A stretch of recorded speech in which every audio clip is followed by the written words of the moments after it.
Je prêche un nombre de messages isolés et mon point de départ, c'est le premier chapitre des Romains.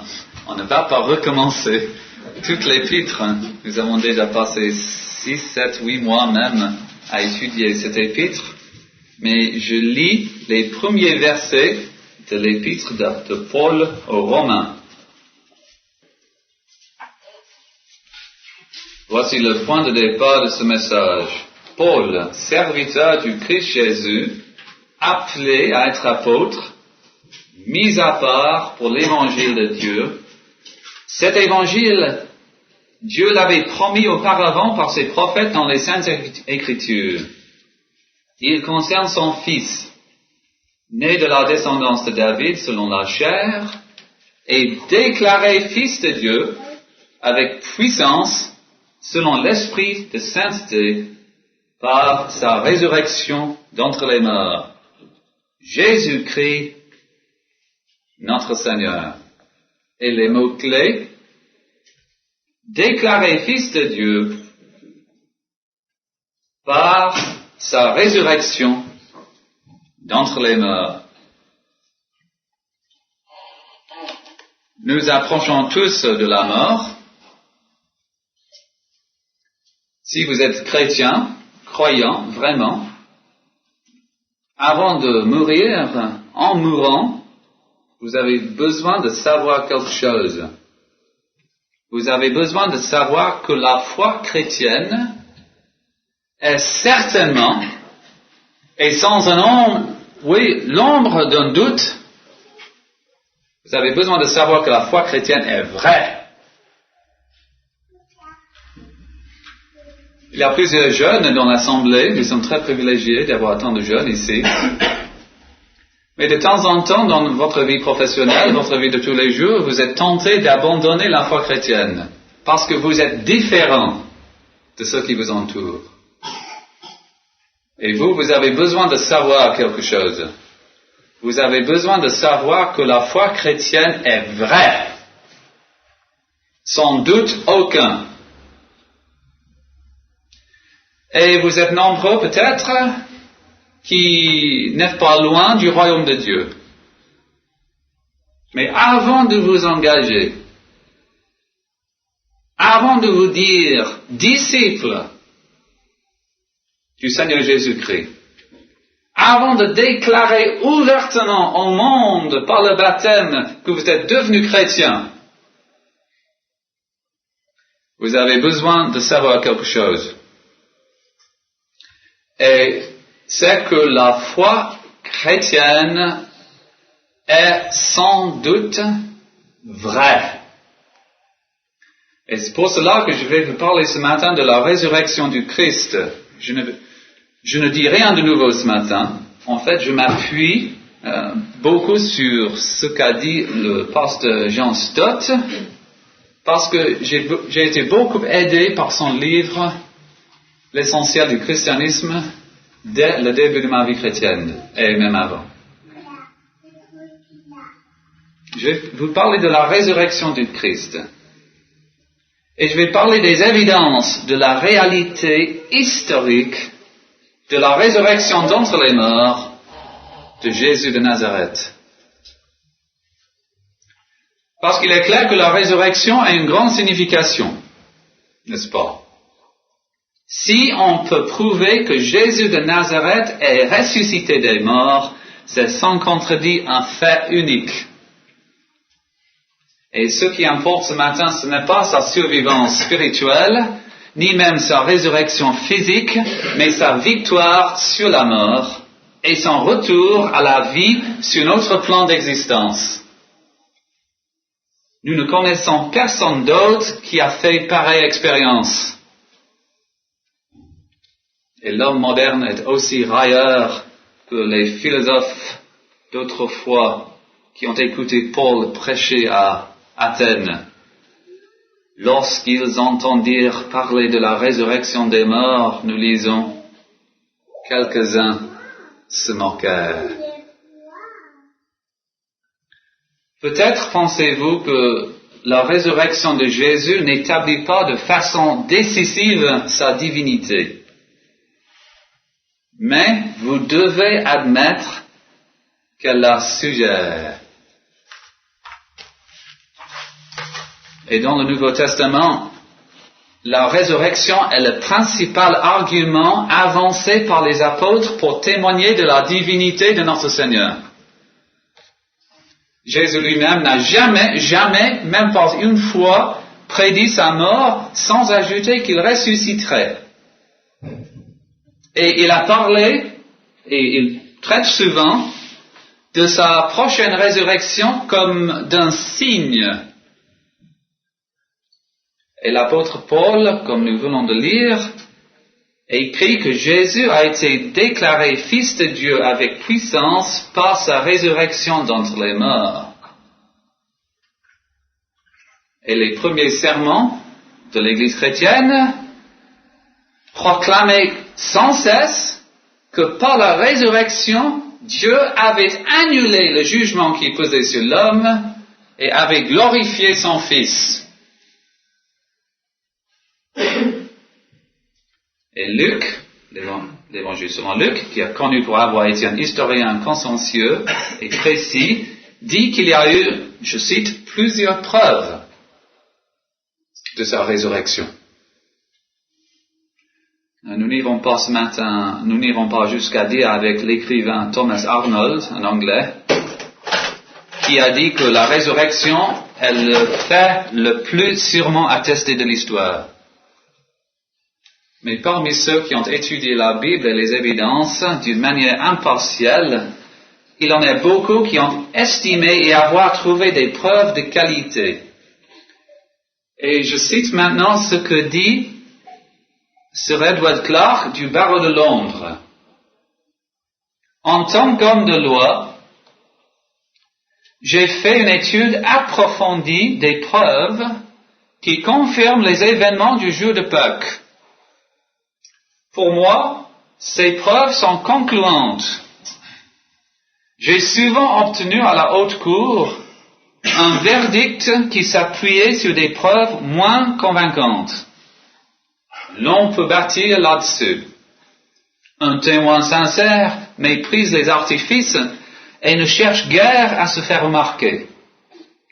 Les preuves de la résurrection présentées par les évangiles sont de cette qualité. Et en tant qu'avocat, je les accepte sans réserve, comme étant le témoignage d'hommes sincères qui rapportaient des faits. Fin de la citation. Alors, quelles sont les preuves de la résurrection de celui que nous adorons? Si nous avons assez de temps, nous allons essayer ce matin de les classer en 4 chapitres. Et si le temps me manque, on va terminer bien sûr le sermon la prochaine fois, c'est-à-dire dans 2 semaines. Je vais vous parler tout d'abord du tombeau vide. Je vais prendre mon temps parce que je veux que nous soyons tous absolument sûrs que la foi chrétienne est vraie. Je parle alors du tombeau vide. La résurrection, racontée dans les 4 évangiles, commence par la visite à la tombe de quelques femmes, très tôt le matin de Pâques. Et à leur arrivée, elles ont été confondues en voyant que le corps du Seigneur avait disparu, que le tombeau était vide. Alors on parle du tombeau vide. Peu de jours après, les apôtres ont commencé à prêcher que Jésus était ressuscité. Et cette affirmation ahurissante était le centre même de le message.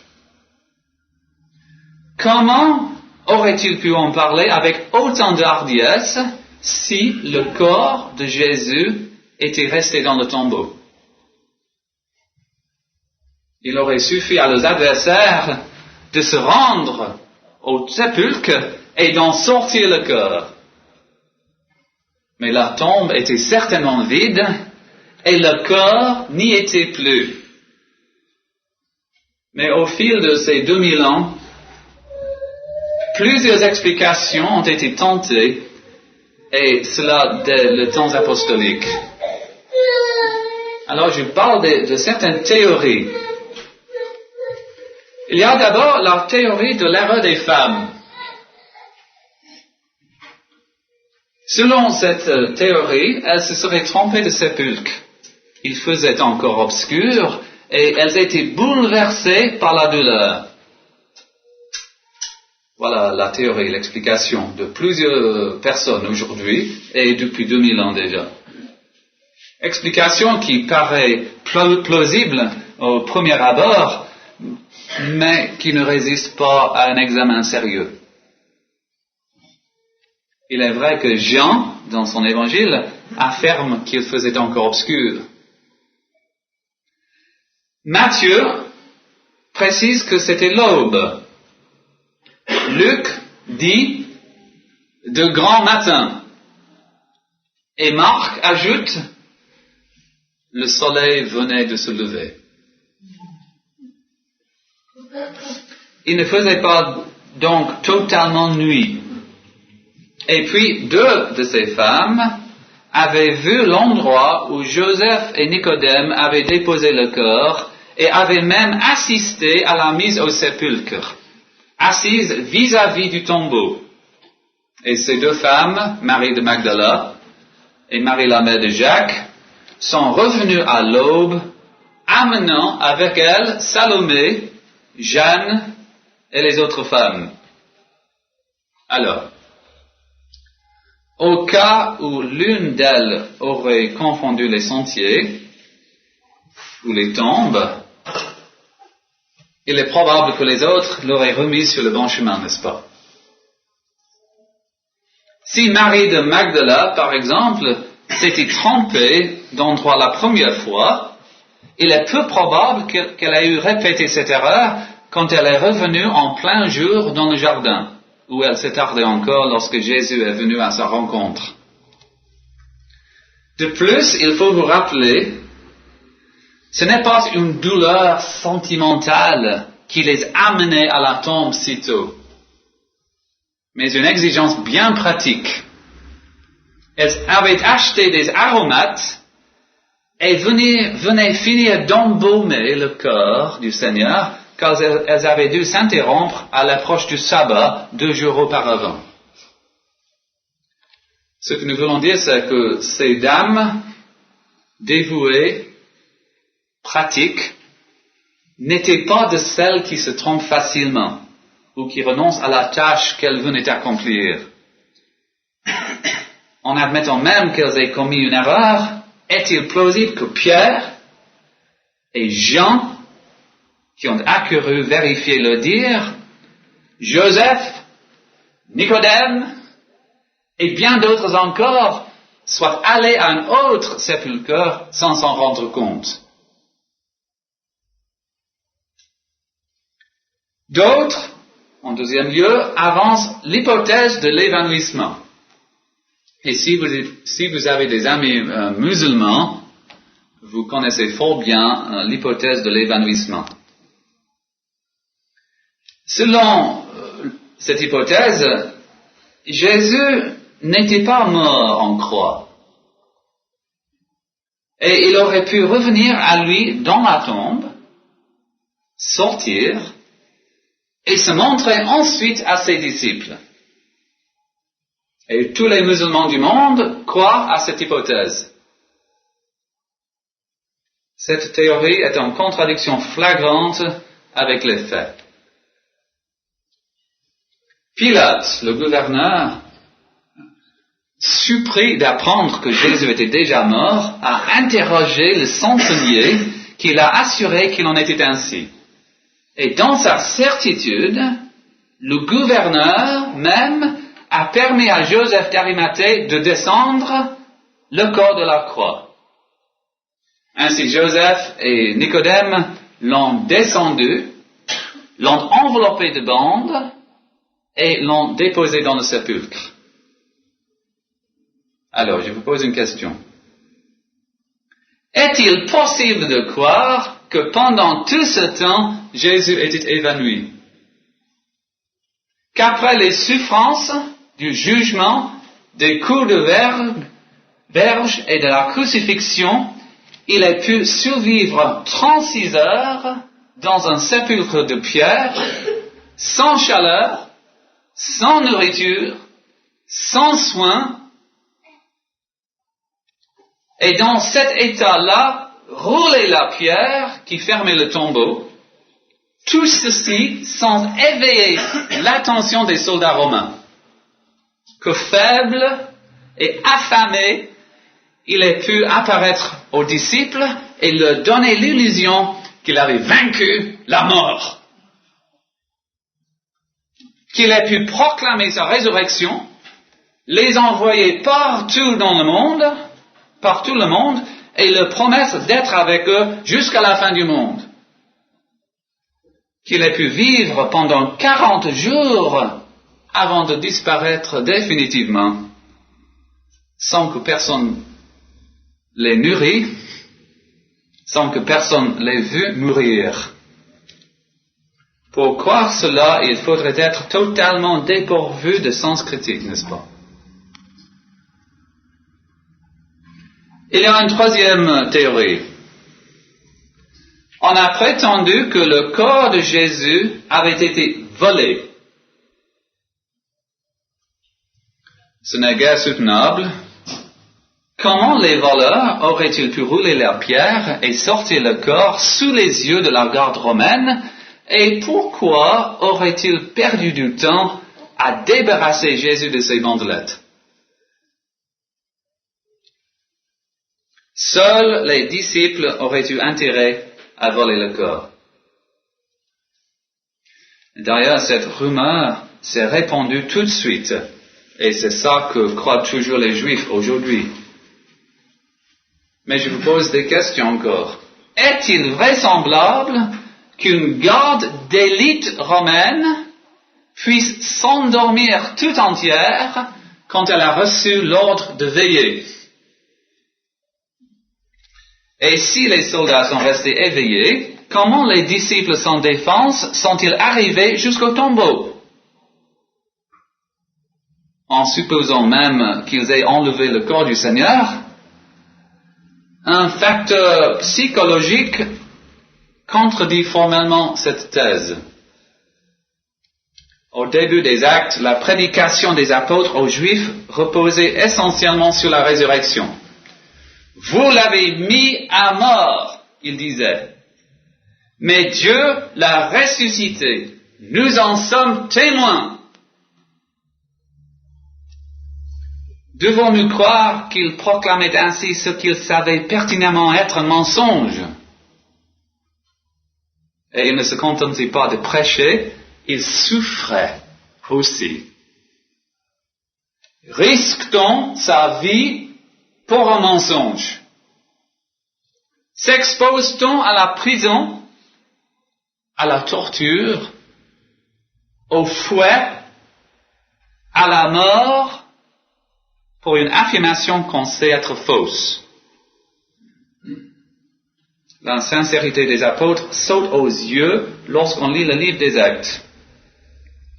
Ils se seraient peut-être trompés, mais ils n'étaient pas des menteurs. Et vous savez fort bien, les hypocrites et les martyrs ne sont pas de la même trempe. L'explication la plus raisonnable de la disparition du corps de Jésus est-il qu'il a été enlevé par les autorités romaines ou juives pour empêcher que les disciples s'en emparent. Mais il y a pourtant un argument qui rend cette explication impossible. Les autorités auraient confisqué le corps pour empêcher toute possibilité de fraude. Or, quelques semaines plus tard, les apôtres proclamaient audacieusement que le Christ était ressuscité. La nouvelle s'est répandue rapidement. Le mouvement nazaréen menaçait de détruire les remparts du judaïsme et de troubler la paix même de Jérusalem.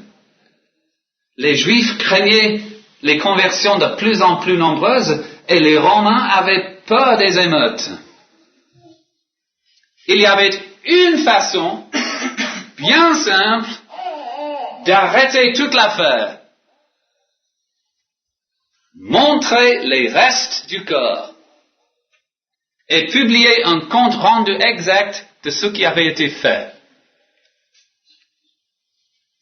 Mais qu'est-ce qui se passait? Au contraire, les autorités se taisent en ayant recours à la violence. Les apôtres sont arrêtés, menacés, fouettés, enfermés, avilis, tués. Mais tout ceci aurait été parfaitement inutile si les autorités avaient pu montrer le corps de Jésus. L'Église naissante était fondée sur la résurrection, qu'elle réfute cette doctrine et l'Église s'écroulait. Mais elle manquait de preuves. Et je vous dis ce matin que le silence des autorités prouve la résurrection aussi éloquemment que le témoignage des apôtres. Aucune de ces théories inventées par les hommes pour essayer d'expliquer le tombeau vide et la disparition du corps n'est satisfaisante. Aucune. Et à défaut d'une explication adéquate, nous préférons, nous, l'exposé biblique des événements, un récit simple, sobre, par les témoins différents. Ces récits affirment tous que le corps du Christ n'a pas été enlevé par les hommes, mais que Dieu l'a ressuscité. En fait, je n'ai pas le temps de parler des bandelettes intactes, je le ferai dans 2 semaines, Dieu voulant. Le Seigneur a été vu, j'en parlerai dans 2 semaines, et les disciples ont été changés. Mais ce que je vous invite à faire, c'est de considérer les preuves historiques de la résurrection du Seigneur Jésus-Christ. Et pour vous qui allez bientôt mourir, vous aurez le privilège de savoir qu'il est ressuscité. C'est un fait. Il ne s'agit pas d'un conte de fées, d'une fable. C'est un fait historique. Et vous aurez le privilège de savoir que votre foi repose sur des certitudes.